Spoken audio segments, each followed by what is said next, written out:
Hello everyone. So today in this lecture we are going to discuss doubts and exam oriented MCQs from chapter number 2 Units and Measurement. As you know, in the previous lecture we have completed dimensional formula for the electrical and magnetic quantities. We have also studied mechanical properties and dimensional formula on the basis of thermal properties, or we can say thermal and mechanical quantities. Then we have also studied errors, types of errors and combination of errors. One topic which is left from this chapter is dimensional analysis. So on the basis of that topic we will discuss MCQs later on. So today in this lecture we are going to cover all the topics from this chapter which we have already studied in our theory lectures. So let us start. First MCQ. Dash is solid angle subtended by hemisphere at its center. अब hemisphere के लिए हमें centre पे solid angle का calculation करना है. So we have already studied the formula for this solid angle, delta A upon R square. Delta A, it means area swept by the hemisphere, upon R square it means radius square. Now for this complete sphere we have area 4 pi R square, but here in this MCQ we have given hemisphere, so area is 4 pi R square by 2, it means 2 pi R square upon radius square R square. So R square cut, then we get 2 pi, and SR it means it's SI unit, steradian. So final answer is option B, 2 pi steradian. Now MCQ number 2. 10⁻³ gram per centimeter cube which is equal to dash kilogram per meter cube. अब इस MCQ में एक तो हम direct method use कर सकते हैं, N1U1 is equal to N2U2. Otherwise अगर हमारे पास एक सिंपल कन्वर्सन होगा ग्राम टू किलोग्राम जो हम यूजुअली यूज़ करते हैं और सेंटीमीटर टू मीटर, तो हम डायरेक्टली इसी रिलेशन को यूज़ करेंगे. ग्राम टू किलोग्राम का relation 10⁻³ and centimetre to metre का रिलेशन 10⁻². सो 10⁻³ ग्राम पर centimetre cube LHS is equal to 10⁻³ into, इसी LHS को हमने कन्वर्ट किया ग्राम का किलोग्राम में conversion.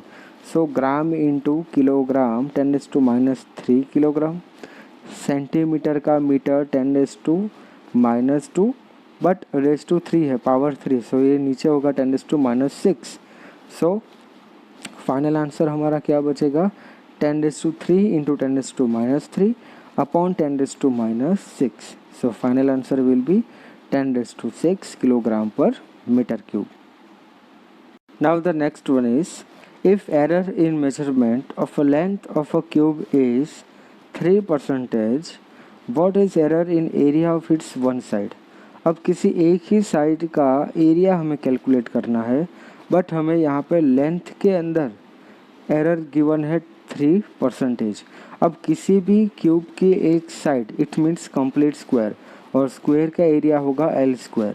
So area is equal to L square, और इसी एरिया के अंदर हमें एरर कैलकुलेट करनी है, तो डायरेक्टली परसेंटेज एरर का और पावर का जो कॉम्बिनेशन का जो हमने रूल स्टडी किया था थियोरी लेक्चर में, सेम रूल यहाँ पे अप्लाई करेंगे. So delta A by A is equal to 2 delta L by L, which is equal to 2 into delta L by L we have given 3%. So 2 into 3%, which is equal to 6%. So final answer is 6%, option number D. Now the next MCQ, round off 15.753 up to 3 significant digits. 3 significant digits तक हमें इसको round of करना है, और rounding off के साथ हमें उसका जो रूल है उसी रूल को यूज़ भी करना होगा. इट मीन्स अगर 7, 5, 3, इट मीन्स 5 के आगे वाला डिजिट ऑड नंबर अगर ऑड नंबर होगा तो ये इस डिजिट के अंदर हम एक इंक्रीज करेंगे। So 15 as it is 0.8753, so 15.753, 3 digit तक हमें इसको राउंड ऑफ करना है। तो ये 1, ये 2 और ये यहाँ से 3। सो 1 2 3 3 डिजिट तक राउंड ऑफ करना है, बट राउंडिंग ऑफ के जो रूल्स है उसको भी हमें यहाँ पे यूज़ करना है। अगर 5 के आगे ये हमारा ऑड नंबर होगा तो इसको हम एक नंबर इंक्रीज करेंगे। तो final answer is 15.8, option D. Now the next MCQ, a heavenly body is observed from two diametrically opposite points A and B on the earth. The angle subtended at the heavy body is 2.9 into 10 to minus 4 radian. Given the diameter of earth to be about 1.28 into 10 to 4 kilometer, compute the distance of the heavenly body from the earth. अर्थ के दो diametric point से हमने observation लिए और उसी observation point से हमने किसी एक बॉडी को ऑब्जर्व किया। जिस बॉडी को ऑब्जर्व किया उसी के ऊपर हमने एंगल सबटेंड किया from the surface of the अर्थ, और उस एंगल की वैल्यू हमें गिवन है 2.9 इंटू 10 टू माइनस 4 रेडियन, और अर्थ की डायमीटर भी हमें गिवन है। हमें अर्थ से उस बॉडी तक का डिस्टेंस कैलकुलेट करना है। सो अकॉर्डिंग टू पैरेलक्स मेथड, ये एक हमारा सिंपल डायग्राम होगा। अर्थ की सरफेस का ये ए पॉइंट और ये हमारा बी पॉइंट, इसी पॉइंट से हमने ऑब्जर्वेशन लिया किसी एक बॉडी का। अब इस बॉडी का ऑब्जर्वेशन लिया तब हमने यहाँ पे एक थीटा एंगल मिला। ये अर्थ का डायमीटर होगा, अर्थ का डायमीटर हमने ले लिया बी, और हमें कैलकुलेट करना है यहाँ से डी। कोई भी नोटेशन आप यूज़ कर सकते हो। सो अब हमें कैलकुलेट करना है ये डिस्टेंस कैपिटल डी। और अगर हमने पैरेलक्स मेथड स्टडी की है थियोरेटिकल लेक्चर में, तब हमें एक प्लेन एंगल की सिंपल डेफिनेशन मिलेगी, theta is equal to arc upon radius B by D. So हमें फाइनल आंसर क्या मिलेगा, D is equal to B by theta, जो हमने यहाँ पे यूज़ किया। B it means radius of the earth, sorry diameter of the earth 1.28 into 10⁷ metre, kilometre का metre में कन्वर्जन किया, अपॉन थीटा जो हमें ऑलरेडी रेडियन में वैल्यू गिवन है। सो इसी वैल्यू को यहाँ पे सब्स्टिट्यूट की 2.9 into 10⁻⁴ radian, which is equal to 4.413 into 10⁻10 meter. So correct option is option number D, 4.413 into 10⁻10 meter. Now the next one, if the formula for a physical quantity is W is equal to A raised to 4 B raised to 3 upon C raised to 2 under root D, and if percentage errors in the measurement of A, B, C and D are 1, 2, 3 and 4% respectively, find the percentage error in W. अब यहाँ पे हम power का जो rule है हमारा उसी rule को यूज़ करेंगे। Delta W by W is equal to A raise to 4, so power आगे 4 delta A by A plus 3 delta B by B। और हमें ये चीज़ पता है कि ऑलवेज एरर का एडिशन करना है। So plus 2 delta C by C plus under root D, it means 1/2 delta D by D। अब चारों क्वांटिटी के परसेंटेज एरर्स हमें यहाँ पे गिवन है क्वेश्चन के अंदर। सो सारे वैल्यूज़ हमें यहाँ पे सब्स्टिट्यूट करनी है A, B, C and D के अंदर परसेंटेज एरर के। सो 4 into 1%, 3 into 2%, 2 into 3% plus half into 4%. So final answer is 18%. Now the next one is, when a current of 5 plus or minus 0.5 ampere flows through a wire, it develops a potential difference of 40 plus or minus 1 volt. What will be the resistance of the wire? Wire का resistance calculate करना है and we have given current and potential. So we have relation between this three quantities. V is equal to I into R, Ohm's law. So R is equal to V by I which is equal to 40/5 which is equal to 8 ohm. सो ये एक value हमारे पास होगी as a true value. But now we have to calculate error in resistance. It means delta R. So delta are के लिए अब हमें जो डिवीज़न का हमारा रूल था उसी रूल को यहाँ पे यूज़ करेंगे. So delta R by R which is equal to delta V by V plus delta I by I. So delta R is equal to, after substituting all the values we get delta R is equal to 1 ohm.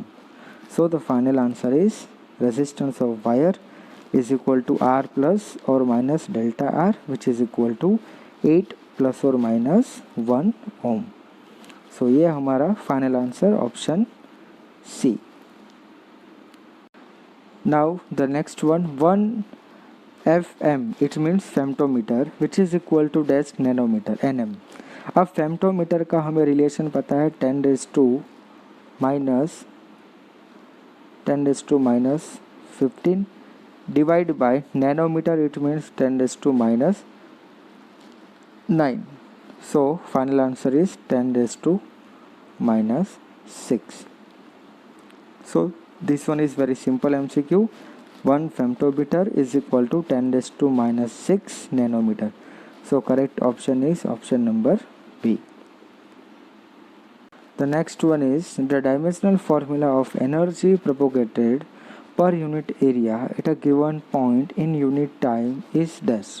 अब हमें यहाँ पे energy पर unit area into time it means power upon area का dimensional formula calculate करना है because energy upon time is equal to power. So power upon area which is equal to intensity. So ultimately हमें इस MCQ में intensity का dimensional formula पूछा है. But intensity को आप इस एनर्जी एरिया एंड टाइम के टर्म में इस फार्मूला से डिनोट करोगे, energy upon area into time. अब एनर्जी इट मीन्स जूल और जूल का हमें डायरेक्टली डायमेंशनल फार्मूला याद रखना है m1L2 T-2 upon area. Area means L2 and time means T1. So the final answer is m1L0 T-3. Correct option is option number B. Now the next one, numbers of significant figures in 4.033 and 0.004033 are respectively. अब हमें ये पता है कि किसी भी decimal के बाद में ज़ीरो आएंगे तो हम उसको कंसिडर करेंगे. सेकेंड रूल हमें ये पता है किसी भी नॉन ज़ीरो डिजिट के बीच में ज़ीरो आएगा तब भी हम उसको यहाँ पे कंसिडर करेंगे. तो फर्स्ट 4.033 इट मीन्स दो नॉन ज़ीरो डिजिट के बीच में ज़ीरो है तो हम इसको कंसिडर करेंगे. तो सिग्निफिकेंट फिगर्स फर्स्ट के लिए कितने होंगे 1 2 3 4. सो 4 आएगा फर्स्ट के लिए answer. Now the next one. अब नेक्स्ट जो हमारा सेकेंड है 0.04033. अब यहाँ पे हमें डेसिमल के लेफ़्ट साइड वाले ज़ीरोस, मतलब ये 4 के इस साइड वाले एक भी ज़ीरो को हम कैलकुलेट नहीं करेंगे, काउंट नहीं करेंगे. So after that point, after that digit 4 के पहले वाले जितने भी ज़ीरोज़ है इसको अगर कंसिडर नहीं करेंगे तो बाद में जो ज़ीरो होगा वो दो नॉन ज़ीरो डिजिट के बीच में होगा. सो हम इसको कंसिडर करेंगे. सो इस फाइनल डिजिट के लिए और फाइनल ये जो क्वेश्चन है हमारा 0.004033 उसके लिए भी सिग्निफिकेंट फिगर्स कितने होंगे 4. 1 2 3 4. Now the next one 1 gram is equal to dash AMU. अब हमें AMU का किलोग्राम में कन्वर्जन पता है. 1 AMU is equal to 1.66 into 10⁻⁻27 kilogram. इसी किलोग्राम का अगर हम ग्राम में कन्वर्जन देखेंगे तो 1 AMU is equal to 1.66 into 10⁻24 gram होगा. अब हमें इससे उल्टा मतलब इससे रिवर्स क्वांटिटी पूछे ग्राम का AMU में कन्वर्जन इसका मतलब अगर 1 AMU का ग्राम में कन्वर्जन 1.66 इंटू 10⁻24 होगा, तो हमें ये सोचना है कि 1 ग्राम का AMU में कन्वर्जन कितना होगा। So 1 gram is equal to how much AMU। So ultimately हमें इसका इन्वर्स प्रोसेस करना है। So 1/1.66 into 10⁻24। So final answer is 1 gram is equal to 6.024 into 10⁻23 AMU. So this amount is near or equal Avogadro number 6.022 into 10⁻23. सो ये एक conversion आपको याद रखना है आपके MCQ बोर्ड एग्जाम्स के लिए एज वेल आपके एंट्रेंस एग्जाम के लिए। सो this one is important MCQ 1 ग्राम का AMU में conversion. The next one, if z is equal to a raised to 4, then relative error in z is, अब relative error directly power का rule use करेंगे तो 4 आगे into bracket delta a by A. So direct rule apply करके आप इस MCQ का answer find out करोगे। सो correct option is 4 into delta a by A. Now that is the dimensional formula of gravitational potential energy. अब यहाँ पे again आपको confuse करने के लिए एक वर्ड यूज़ किया है gravitational, but at the end potential energy, मतलब हमें अल्टीमेटली एनर्जी का डायमेंशनल फार्मूला कैलकुलेट करना है। अगर आप 11th स्टैंडर्ड के अंदर जब चैप्टर नंबर 8 स्टडी करोगे ग्रेविटेशन, तब आपका उस चैप्टर में ग्रेविटेशनल पोटेंशियल एनर्जी आप डिटेल में स्टडी करोगे। बट अगर आपको ये चैप्टर अभी आपने स्टडी नहीं किया, फिर भी आपको इस एक फिज़िकल क्वांटिटी का डायमेंशनल फार्मूला फाइंड आउट करना है, तो मैंने आपको सेम एग्जांपल जब हमने इलेक्ट्रिकल क्वांटिटी स्टार्ट की थी तब मैंने आपको इसका एग्जांपल दिया था, energy stored in capacitor and energy stored in inductor. Ultimately हमें एनर्जी का ही डायमेंशनल फार्मूला कैलकुलेट करना है।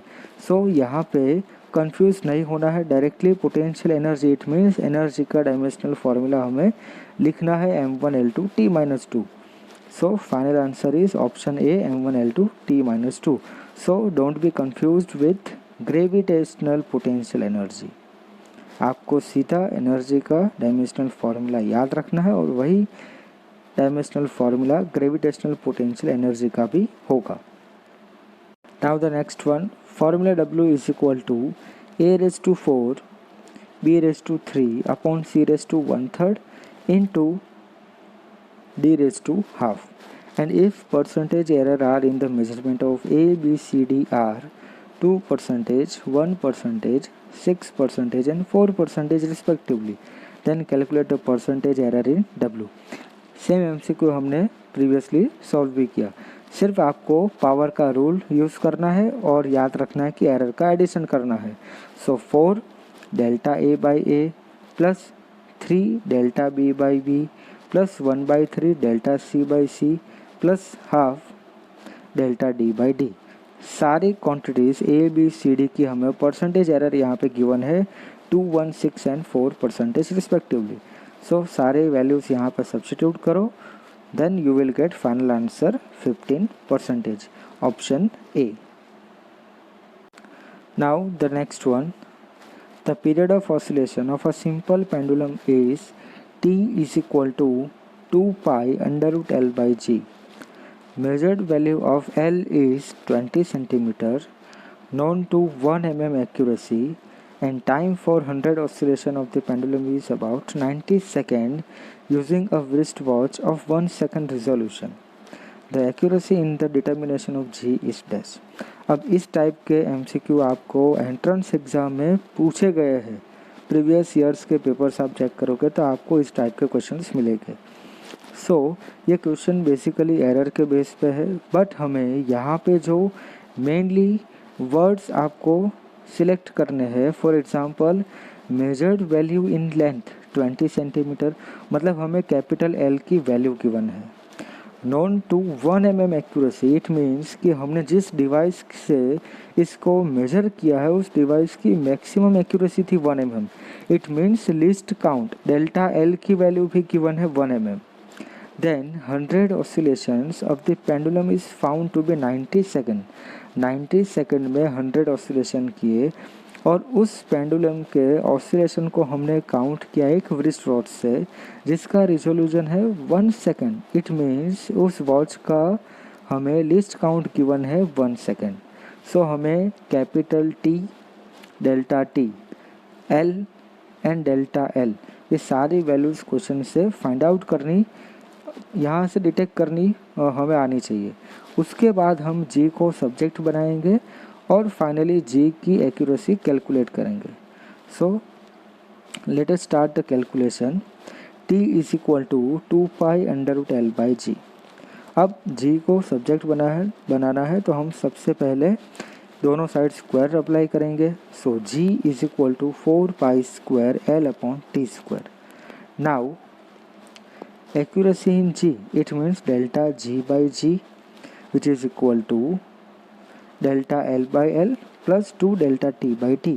Final answer will be in percentage. So हमने 100 मल्टीप्लाई किया है.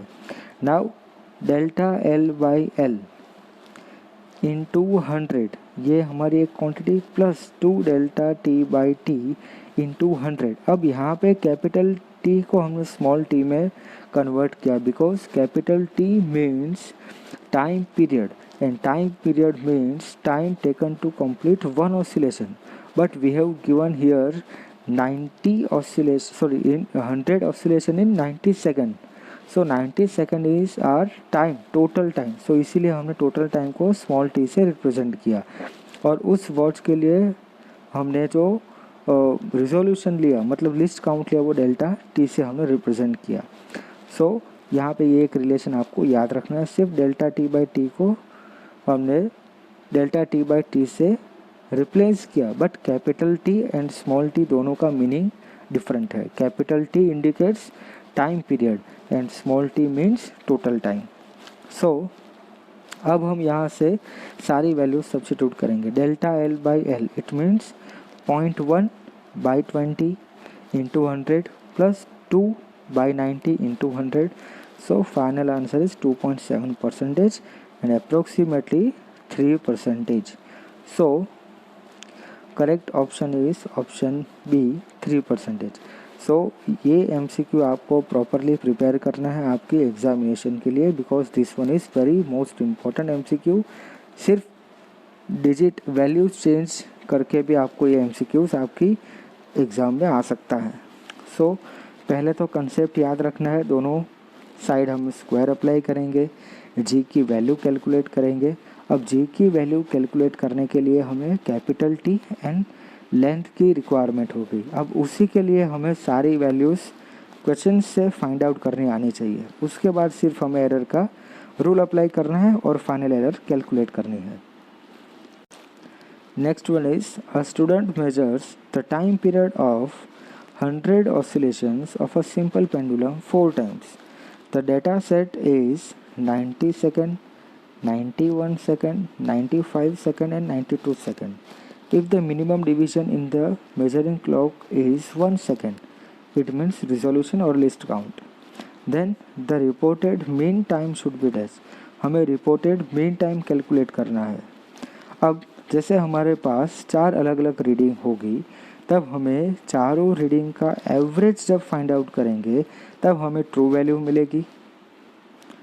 सो a true value is 90 plus 91 plus 95 plus 92 divide by 4. So 92 is our true value. अब absolute error हमें calculate करनी है. 92 is our true value. Then absolute error और उसी absolute error का मीन एब्सोल्यूट एरर मतलब again average. So absolute error from for the first reading 92 minus 90,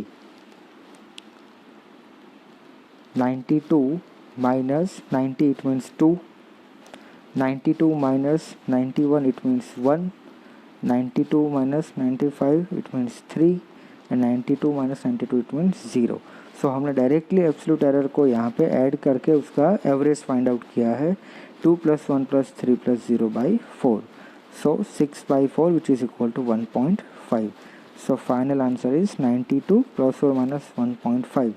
Since least count is 1 second, so final answer is 92 plus और minus 2 second. ये हमारा final answer. So correct option is option number B. Next one, dimensional formula of angular momentum is. अब angular momentum का आपको formula पता होना चाहिए, M V into R. M means mass, V means speed, R means radius और distance. So M V R तीनों का dimensional formula हमें पता है. Mass means m1, v means l1t minus 1 and r means l1. So final answer is m1 l2 t minus 2. Same as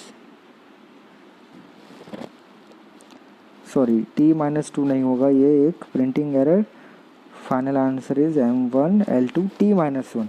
so m1 l2 t minus 1 is the final answer, option B. यहाँ पे एक printing error है, m1 l2 t minus 1 होगा. सो now the next one, the density of a material in the shape of a cube is determined by measuring three sides of the cube and its mass. If the relative errors in measuring the mass and length are respectively 1.5% and 1%, the maximum error in determining the density is dash.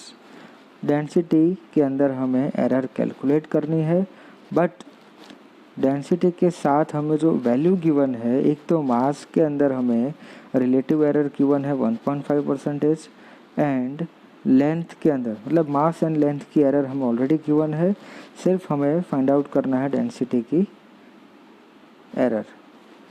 So density is equal to mass upon volume, m upon 4/3 pi R cube. Therefore percentage error in density is delta rho by rho which is equal to delta m by m plus 3 delta r by r. Delta m by m is given as 1.5%. 3 into delta r by r is given as 1%, but 1% into 3, which is equal to 3%. So 3 plus 1.5 is equal to 4.5%. So the correct option is option C, 4.5%.